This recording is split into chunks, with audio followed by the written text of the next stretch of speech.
زه هر ځای یو خبره کوم چې دا دهشتګرد او دا ملټري اسټیبلیشمنټ دا د یوې سکې دوه روخه دي. که مسلې حل کولو طرف ته ځو، دا خبره د چا نه پټه نه ده او ډېره ښکاره ده او ډېره واضحه ده چې دا میلیټنټس دا د ملټري اسټیبلیشمنټ پراکسیز دي، دا د هغې پروجیکټس دي او دا د جنرال ضیا د دور نه د 1979 نه د سټریټیجک ډیپ کومه پالیسي چې وه کولډ وارو دا د هغې تسلسل را روان دی. که د مسلې نه د وتو کوشش کوو نو زما به ټول 145 MPAs ته یو ریکویسټ وي چې په دې مسله نه حل کیږي چې پروونشل ګورنمنټ اهلیت نشته، د فیډرل ګورنمنټ اهلیت نشته، مسله ټوله زما د ملټري اسټیبلیشمنټ جوړه کړي، دا مسله ټوله هغې جوړه کړې ده.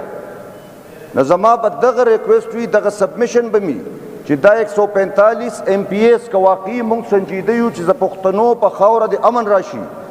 اسلام آباد ته به ځو، سره د خپل لیډرشپ به ځو، د پارلیمنټ مخې ته به هم کینو، د سپریم کورټ مخې ته به هم کینو، د GHQ مخې ته به هم کینو چې یا ماته امن راکا، او که امن نشي راکولی نو سوال درته کوو چې ته د پښتنو خاوره د فوجیان خالی کی، زما پولیس او زما قوم دونه سکت او طاقت لري چې دغه دهشتګردي د جړ نه ختمولی شي. دغه واحد حل دی که دې باندې موږ سنجیدګۍ سره دا خبره د دې مسلې حل طرف ته تلل غواړو او دا ډرامې په کار ده چې نورې ختمې شي. موږ به څومره شهادتونه ورکوو، موږ به څومره قربانۍ ورکوو. تا ته خو په افغانستان کې دهشتګرد ښکاري، خو د لکي مروت په روډونو باندې په رڼا ورځ باندې پیکنیک صحبتونه مناوي دیګونه باندې کړي، تا ته نه ښکاري.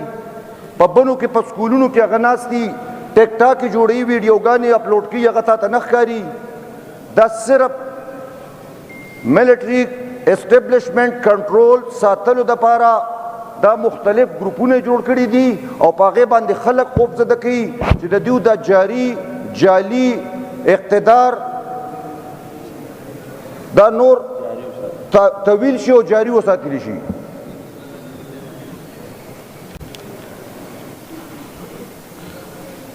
بیا راته بله فارموله چې دا بیټ دی او دا ګوټ دی، نه بیټ شته او نه ګوټ شته.